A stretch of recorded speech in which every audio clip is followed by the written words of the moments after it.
L'infini, c'est un classique absolu quand on commence à réfléchir sur les maths. Beaucoup sont passés par là, en fait, c'est un standard de la vulgarisation. Si t'es vulgarisateur en maths et que t'as pas fait une vidéo sur l'infini d'une manière ou d'une autre, t'as raté tes carrières de vulgarisateur, quoi. Du coup, cette vidéo, elle est sur l'infini. Comme ça, je suis sûr de réussir la mienne. Quelles sont les limites de la notion d'infini? Quand on pense à l'infini, on a deux visions qui arrivent. D'abord, on peut se le représenter comme un objet achevé. Achevé, hein, pas fini. C'est souvent la première qui vient en tête aux gens, parce que c'est la première qu'on voit à l'école. En seconde, on voit les intervalles. Par exemple, ceux qui vont de A à l'infini. Ici, l'infini, c'est un objet qui est bien défini. C'est quelque chose de plus grand que tous les nombres. Certains disent même que l'infini, c'est un nombre plus grand que tous les nombres. Il y en a d'autres qui disent que c'est totalement faux de dire que l'infini est un nombre. Bon, moi, je pense que s'en fiche un peu. De toute façon, un nombre, c'est déjà pas toujours super bien défini.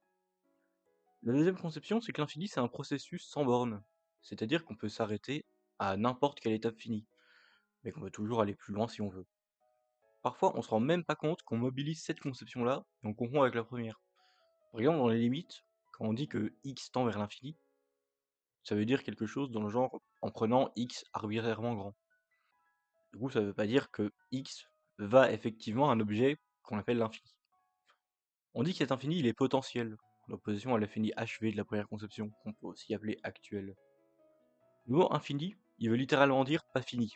Ça vient du latin infinitas, ou finitas, ça signifie la fin, le bord. En fait, l'étymologie, elle donne la deuxième conception. L'infini, c'est ce qui n'a pas de fin. C'est ce qui se prolonge indéfiniment. Ça fait pas référence à des quantités achevées. Mais au niveau philosophique, c'est les Grecs qui pensent l'infini en premier, qu'ils appellent apeiron, de la privation des peras, la limite, le bord. C'est Anaximandre, donc 6e siècle avant notre ère, qui commence à le penser, suivi des pythagoriciens de l'école éléatique, on y reviendra.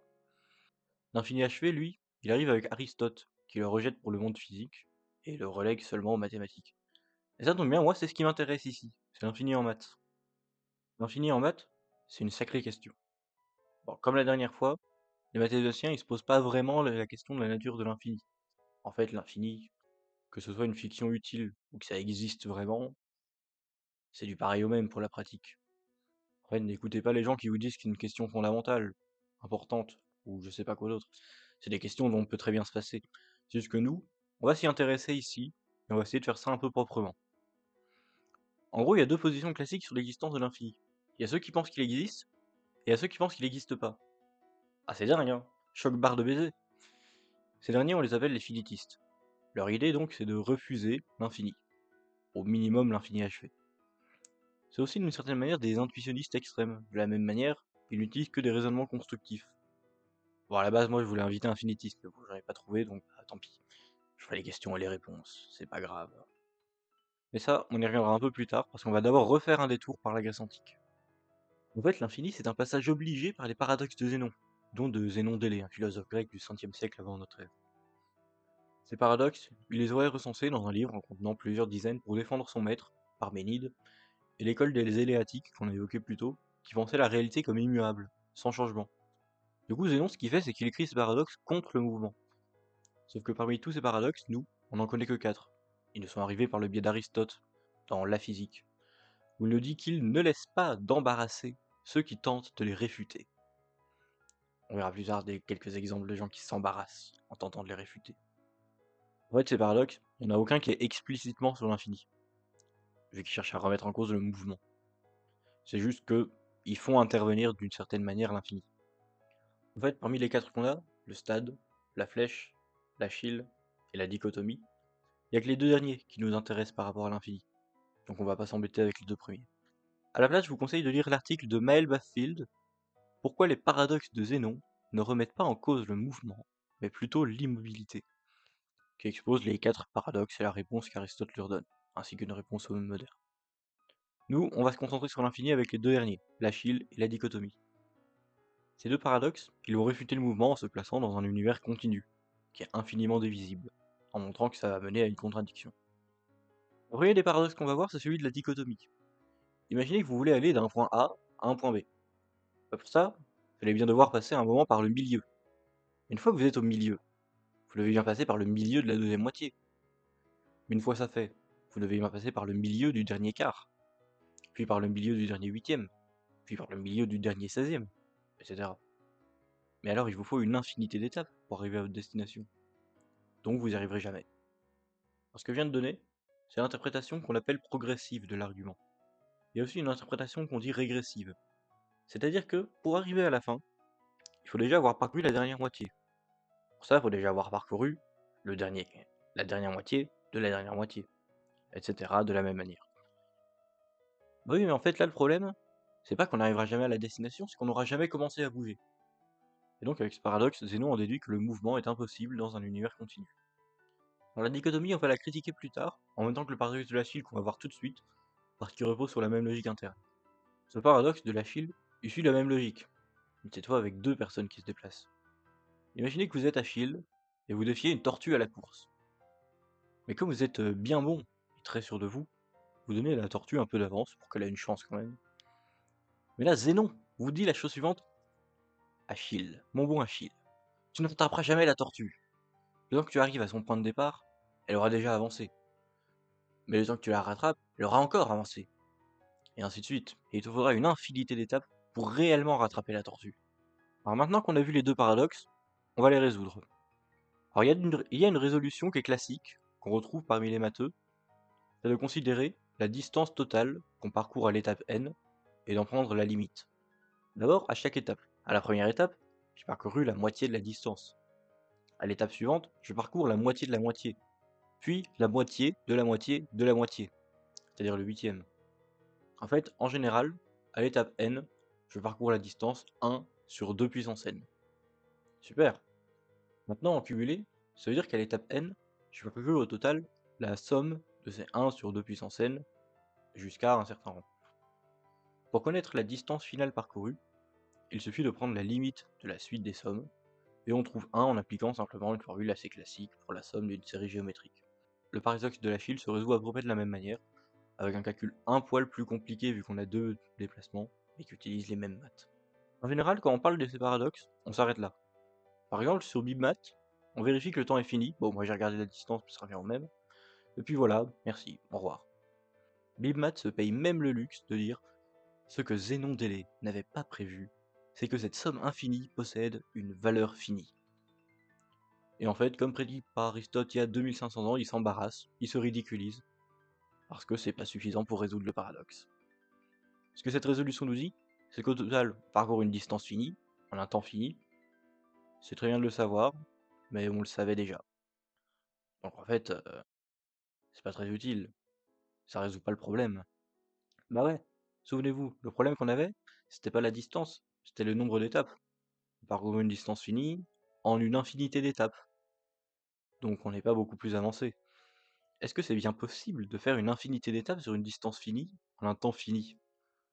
Ça s'appelle une supertâche. Ça a été théorisé par le philosophe James Thomson en 1954 dans une note de la Proceedings of the Aristotelian Society. Du coup, la question qui se pose, c'est celle de l'existence de la supertâche du mouvement de Zénon. Est-ce que c'est bien possible? James Thomson, lui, il pensait que non. Son argument, il était assez simple, il repose sur une analogie. Imaginez une lampe qu'on peut allumer et éteindre. Elle commence éteinte, on va l'allumer au temps 1,5. Ensuite, on l'éteint au temps 3 quarts, on la rallume au temps 7 huitièmes, etc. à l'infini. Au temps 1 seconde, quel est son état? Thomson dit que la lampe ne peut pas être éteinte parce qu'il n'y a pas de moment où elle n'a pas été allumée ensuite. Mais elle ne peut pas être allumée non plus, parce qu'il n'y a pas de moment où elle n'a pas été éteinte ensuite. Sauf que la lampe, elle peut pas être à la fois pas allumée et pas éteinte, donc c'est contradictoire. Donc cette supertâche, elle peut pas exister. Face à ça, on a le philosophe Benacerraf qui argumente en 1962 dans Tasks, Supertasks and Modern Eleatics qu'en fait il n'y a pas de contradiction. Tout ça, ça veut juste dire que les états de la lampe, avant le temps final, ne disent rien sur son état final. C'est pas qu'il y a une contradiction, c'est qu'il y a une impossibilité de conclure, et ça c'est pas la même chose. Le consensus général en philosophie conclut sur l'existence possible de supertâches, typiquement la lampe, qui n'est pas perçue comme contradictoire, mais comme indéterminée. Ceux qui ne sont pas d'accord le sont en général parce qu'ils sont plus proches du mouvement définitiviste, pas parce qu'ils sont d'accord avec l'argument initial de Thomson qui est en fait peu convaincant. Mais donc cet argument, en fait, il ne résout pas le paradoxe de Zénon. On conclut l'existence possible de la supertâche, mais on ne conclut pas son existence réelle. On conclut juste que ce n'est pas contradictoire. En fait, ces deux non-résolutions se basent toutes les deux sur l'interprétation progressive du paradoxe. Mais cette interprétation, elle a un gros problème de cohérence interne. Bah ouais, regardez la logique interne de l'argument. D'un côté, on accepte le mouvement, par exemple pour faire la moitié, et à la fin on refuse le mouvement parce qu'on ne pourrait pas faire l'autre moitié. Si je peux faire la première moitié, pourquoi je pourrais pas faire la deuxième? C'est la question que se pose Maurice Cavin en 1982. En fait, après s'être posé cette question, il démontre que si on veut vraiment obtenir un paradoxe, la progression implique la régression. En fait, l'interprétation régressive de la dichotomie, elle est plus convaincante que l'interprétation progressive, et c'est celle-là qui mène à un vrai problème philosophique. Cette interprétation régressive, je vous avoue, elle est un peu longue à résoudre. Sauf que la vidéo commence aussi à être longue et on a beaucoup d'autres choses à voir, donc je vais me contenter de vous donner le résultat final de la résolution donnée par Maël Basfield dans son article que j'ai évoqué plus tôt et que vous retrouverez en description de cette vidéo. En fait, Zénon s'engage dans un raisonnement circulaire. Il ne conclut pas ce qu'il devrait conclure d'après ses prémices, et donc son argument est invalide. En ce qui concerne le paradoxe de l'Achille, il se résout de la même manière que l'interprétation progressive de la dichotomie, et donc c'est bon. Du coup, une résolution courante, avec les maths, en fait, elle ne suffit pas. Elle reformule le problème et c'est tout. Ce paradoxe résulte deux problèmes philosophiques. Un premier concerne quand même le mouvement, et est formulé ainsi par Maël Basfield. Comment conceptualiser le passage de l'immobilité au mouvement, ou vice-versa? Le second est sur l'existence des supertâches. C'est celui-là qui va nous intéresser, mais surtout pour une question annexe, on remarque que les supertâches présupposent l'existence de l'infini, puisqu'on a une infinité d'étapes successives. Mais l'infini, est-ce que ça existe? Pour ça, en dépit de leur trahison pour affronter Zénon, on va se tourner vers les maths.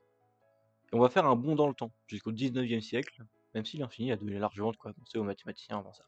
En fait, essentiellement, c'était assez utile, et surtout une fiction.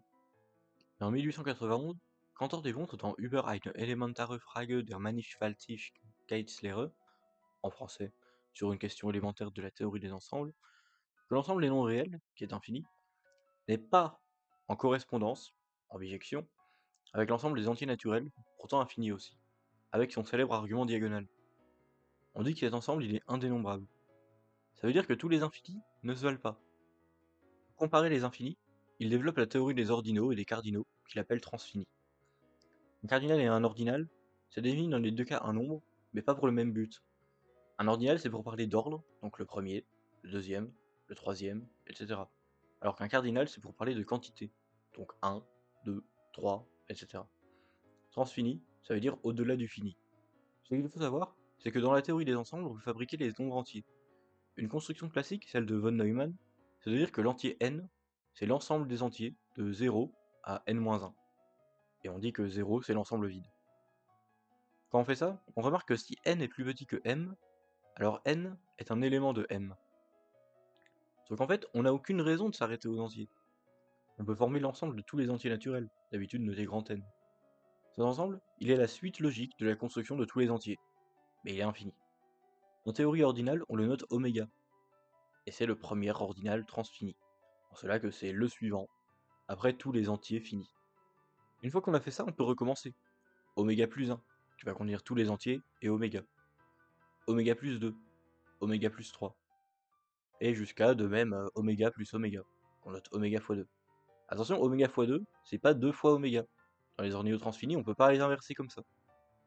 Et ainsi de suite, on peut faire oméga fois 3, oméga fois 4, jusqu'à oméga fois oméga. Bref, vous avez compris, on peut toujours aller plus loin. Nous, on va s'arrêter à certains epsilon 0, qu'on obtient en allant encore plus loin, notamment jusqu'à oméga, puissance oméga, puissance oméga, puissance oméga, etc. Pour les cardinaux transfinis, on utilise souvent l'analogie de l'hôtel de Hilbert, que ce dernier aurait présenté à une de ses conférences en 1925. Imaginez que je suis le patron d'un hôtel qui a une infinité de chambres. Mais pas de bol, elles sont toutes prises. Mais pas d'inquiétude, je peux quand même vous loger. Pour ça, je demande à tout le monde de déménager dans la chambre suivante par rapport à celle où il est. Donc celui qui est dans la chambre 0 va dans la chambre 1, celui qui est dans la chambre 1 va dans la chambre 2, celui qui est dans la chambre 2 va dans la chambre 3, etc. Et tada! La chambre 0 est libérée. Ça illustre une bijection entre n, l'ensemble des entiers positifs, et n étoiles, l'ensemble des nombres entiers positifs mais sans 0. Le fait qu'il soit en bijection est couramment interprété comme le fait qu'il y a, d'une certaine manière, autant d'éléments dans l'un que dans l'autre. C'est pas une interprétation très correcte, mais elle fait généralement l'affaire. Voilà, je vous ai fait la version très rapide, mais je vous conseille pour plus de détails la vidéo de LGJ dessus. Il y détaille aussi l'argument diagonal de Cantor que j'ai évoqué tout à l'heure, pour ceux qui le connaissent pas. Même si peu de monde avant les travaux de Cantor ne croyait vraiment en l'existence en soi de l'infini, le mouvement finitiste commence en réaction à ces travaux. C'est-à-dire que l'opposition à l'infini commence à être pensée plus activement. Comme Cantor initie le travail avec des infinis comme objet mathématique en soi, et plus juste comme une notation simplificatrice, il faut de nouveaux arguments pour justifier l'inexistence de l'infini. Un des premiers opposants de Cantor, c'est Leopold de Kronecker, un mathématicien et logicien allemand, et surtout un des professeurs de Cantor. C'est lui qui fonde le mouvement finitiste. Son idée à Kronecker, c'est que l'arithmétique et l'analyse doivent être construites sur la base des nombres entiers. C'est ce qu'il dit dans sa célèbre citation de 1886, dans son discours pour la Berliner Naturforscher Versammlung. Die ganzen Zahlen hat der liebe Gott gemacht, alles andere ist Menschenwerk. En français, Dieu a fait les nombres entiers, tout le reste est l'œuvre de l'homme. Kronecker estime que les travaux de Cantor manquent de rigueur. Cette philosophie est reprise par Hermann Weyl, un mathématicien et philosophe également allemand. Il se rattache à Brouwer dans son intuitionnisme, dont j'ai parlé dans ma précédente vidéo, et écrit avec lui un article clamant Nous sommes la révolution dans le journal Die Naturwissenschaften en 1921. Même s'il finit par considérer l'intuitionnisme de Brouwer comme trop étroit, dès 1927, il rejoint en partie la position d'Hilbert, même s'il reste très critique du formalisme. Avant ça, il travaille sur la construction des ensembles de nombres usuels à partir des nombres entiers, dont il considère que c'est la notion primitive, sur laquelle toutes les mathématiques doivent se construire. D'ailleurs ça c'est un point intéressant, ça se rapproche un peu de la philosophie pythagoricienne, la plus vieille philosophie qu'on connaît vis-à-vis des mathématiques, pour laquelle tout est nombre. Mais avec les théories modernes, on utilise maintenant des axiomes pour définir les nombres entiers. Pour Weil, l'usage des axiomes représente une conviction intime qu'on a sur les objets étudiés, et pas juste sur un logiciel hypothético-déductif comme Hilbert le pensait dans sa philosophie formaliste, que j'ai évoqué aussi dans ma vidéo précédente. Quand Weil construit les nombres réels, il utilise les coupures de Dedekind, une des constructions classiques. En gros, ça consiste à couper la droite réelle en deux, à un point donné, et de dire qu'un nombre réel est constitué d'un couple des deux demi-droites rationnelles obtenues à gauche et à droite de la coupure.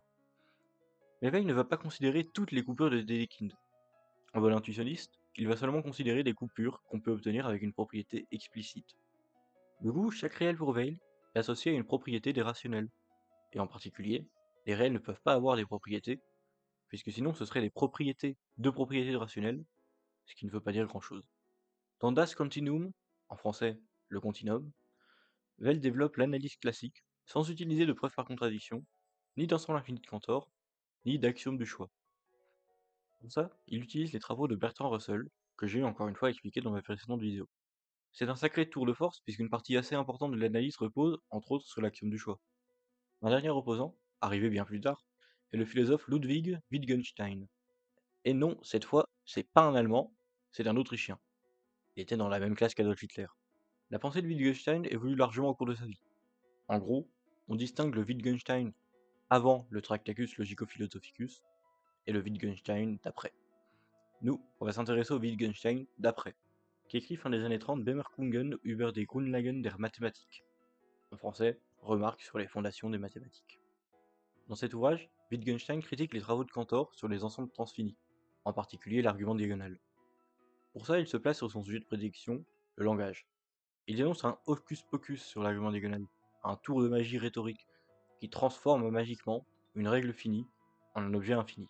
Il attaque donc à la forme de l'argument, pas à sa validité mathématique. En fait, après le Tractacus, Wittgenstein bascule vers un finitisme radical. Pour lui, l'infini mathématique, c'est toujours un algorithme fini. Par ailleurs, il introduit un critère de validité d'un tel algorithme, l'Übersichtlichkeit, qu'on pourrait traduire en français par la surveillabilité. C'est-à-dire en gros qu'on peut voir la totalité de la preuve d'un seul coup. Un algorithme de 200 000 lignes, il n'est pas surveillable, donc c'est pas une preuve valide. Par exemple, c'est le cas pour le théorème des 4 couleurs. Plus précisément, Wittgenstein pense que les maths, c'est un jeu de langage, qui n'engage à aucune ontologie en soi. Les transfinis, c'est donc une conséquence logique et formelle de ce jeu de langage, mais ça ne dit rien sur l'existence ou non de l'infini achevé. Au contraire, même pour Wittgenstein, le raisonnement de Cantor construit juste un nouvel algorithme. En revanche, cet algorithme ne produit pas un infini achevé. Par ailleurs, Wittgenstein s'oppose aussi directement à Hilbert, dont on va parler maintenant. Parce que Cantor, tout le monde n'est pas contre lui. Il a Hilbert de son côté qui affirme Aus dem Paradies, das Cantor uns geschaffen, soll uns niemand vertreiben können. En français, personne ne pourra nous chasser du paradis que Cantor nous a créé. Il dit ça dans sa conférence Über das Unendliche, en français sur l'infini, du 4 juin 1925. C'est à ça que Wittgenstein répond d'une façon cinglante. Wenn der eine sie als die Paradies der Mathematiker ansehen kann, warum nicht ein anderer als einen Scherz? En français, car si l'un peut y voir le paradis des mathématiciens, pourquoi un autre n'y verrait-il pas une plaisanterie? Je rappelle qu'Hilbert est un formaliste. Il considère que les mathématiques sont un jeu de langage formel, où ce qui compte est la cohérence interne du théorie, peu importe sa correspondance à l'intuition ou à une réalité quelconque. Il n'y a donc pas de théorie vraie, de théorie fausse. En tant que tel, Hilbert est très opposé à l'intuitionnisme de Brouwer, et donc aussi à Weil. Pour Hilbert, on ne peut pas supprimer l'infini actuel. Ce serait pareil que de lancer un combat de boxe, mais où on n'a pas le droit d'utiliser ses points. L'infini est très utile pour formaliser et consolider l'édifice des mathématiques classiques, notamment par la théorie des ensembles qui construit très bien l'analyse et la topologie. Il considère l'infini comme étant d'un intérêt tout particulier. C'est un concept qui remue les esprits et qui a besoin d'être pensé à sa juste valeur. Il dit cela dans la même conférence que précédemment. Nulle autre question n'a jamais bouleversé l'âme humaine aussi profondément que l'infini. Rares sont les idées qui ont stimulé l'esprit avec autant de fécondité, et pourtant, nul autre concept n'a autant besoin d'être élucidé. Bon, lui, il le dit en allemand, mais c'est long, donc je vais pas le dire. En fait, malgré les problèmes conceptuels qui sont posés par le transfini, la théorie de Cantor, elle s'avère nécessaire pour démontrer certains théorèmes sur les nombres entiers. On va en voir un en particulier, qui est assez connu, c'est le théorème de Goodstein. Reuben Goodstein, c'est un des élèves de Wittgenstein, mais c'est un mathématicien et un logicien. Il n'est pas allemand, contrairement à ce qu'on pourrait croire avec son nom, mais il est britannique. C'est aussi un finitiste qui cherche à reconstruire la totalité des mathématiques sans utiliser l'infini. Il fait ça pour l'analyse dans Recursive Analysis. En français, l'analyse récursive. Et ça marche plutôt pas mal. Mais ce qui nous intéresse avec Goodstein cette fois-ci, c'est pas ses arguments contre l'infini, mais son argument pour l'infini. En effet, il est l'auteur d'un théorème qui porte son nom, le théorème de Goodstein, qui recèle une sacrée surprise. Ce théorème utilise un objet qu'on appelle la suite de Goodstein, qui est une définition un peu longue, mais qui est en gros une suite d'entiers définis récursivement, qui monte extrêmement vite dans ses premiers termes. Elle peut même dépasser le fameux nombre de grammes, connu pour être extraordinairement grand. On rencontre un peu, je vous renvoie à l'excellente vidéo d'LJ sur la googologie, pour y voir un peu plus clair. Le théorème dit que cette suite, elle converge vers 0, sa limite est nulle. C'est un résultat assez surprenant, puisque la suite peut atteindre des valeurs gigantesques. Jusque-là, on n'a pas de problème vis-à-vis de l'infini. La suite de Goodstein atteint de très grandes valeurs, mais jamais l'infini. Certains finitistes hardcore, les ultra-finitistes, peuvent avoir un problème là-dedans, mais souvent ça va. Le souci, il apparaît quand on commence à essayer de prouver le théorème. Goodstein fournit cette preuve dans On a Restricted Ordinal Theorem, en français, sur un théorème ordinal restreint. Remarquez que l'article parle d'ordinaux, et c'est pas pour rien. La preuve utilise les ordinaux transfinis de Cantor jusqu'au fameux epsilon 0. Mais ça, c'est un problème pour un finitiste. Comment un énoncé sur les nombres entiers, sur l'arithmétique de Peano, peut nécessiter des nombres infinis pour être démontré? Pas de panique, il y a sûrement une démonstration dans Peano de ce théorème.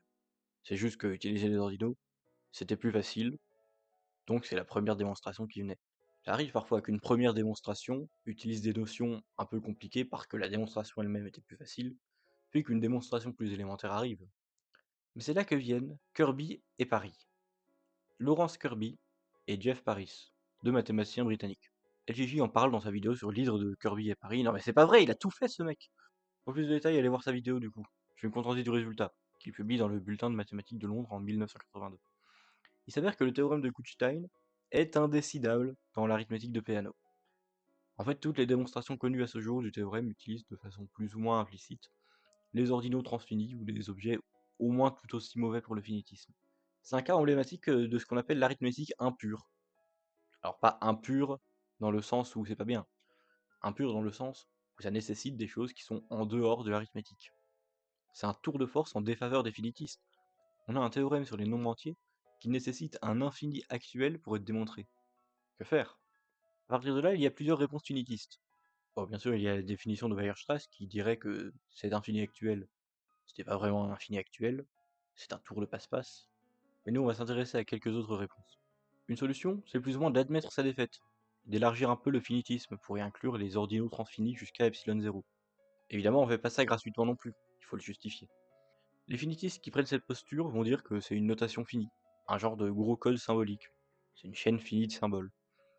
Du coup, c'est pas vraiment infini, et donc ça va. En variante, on peut aussi dire que les transfinis interviennent seulement en toile de fond. Par exemple, c'est le cas dans une preuve de Rafjan de 2014, et que donc, ça va, c'est acceptable. Ça se traduirait par un slogan genre «Je ne crois pas aux infinis, juste aux preuves qui les codent, et ça suffit». Une deuxième réponse, qui est à l'opposé total, c'est de renforcer le finitisme au point où l'énoncé lui-même n'a plus de sens. C'est ce qu'on appelle l'ultrafinitisme ou le finitisme strict, je l'ai évoqué rapidement tout à l'heure. L'idée générale de l'ultrafinitisme, c'est de considérer non seulement que l'infini n'existe pas, mais aussi que les nombres très grands n'existent pas non plus.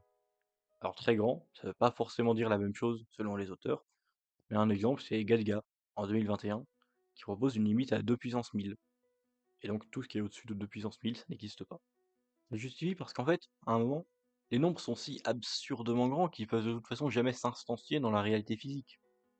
Mais puisque les suites de Goodstein peuvent atteindre des valeurs démesurées, absurdes pour la conception humaine, le problème de Goodstein devient un non-problème. Les suites concernées par le théorème n'existent pas dès le début pour l'ultrafinitiste, puisqu'elles atteignent des valeurs impossibles. Une troisième et dernière réponse possible, c'est juste de refuser la preuve, et de conserver le théorème de Goodstein indémontrable, pour un finitiste. Le finitiste, il sait donc pas si le théorème est vrai ou faux, mais il peut quand même le vérifier expérimentalement. On peut coder un programme, fini, qui vérifie pour une suite de Goodstein donnée, avec une valeur initiale donnée, si elle converge vers 0 ou non. Évidemment, quand on fait le test, on trouve toujours que oui. Expérimentalement, ça colle, puisque quand on est sorti de l'arithmétique, on a vu que c'était vrai. Mais gardons à l'esprit que ça prouve pas grand chose.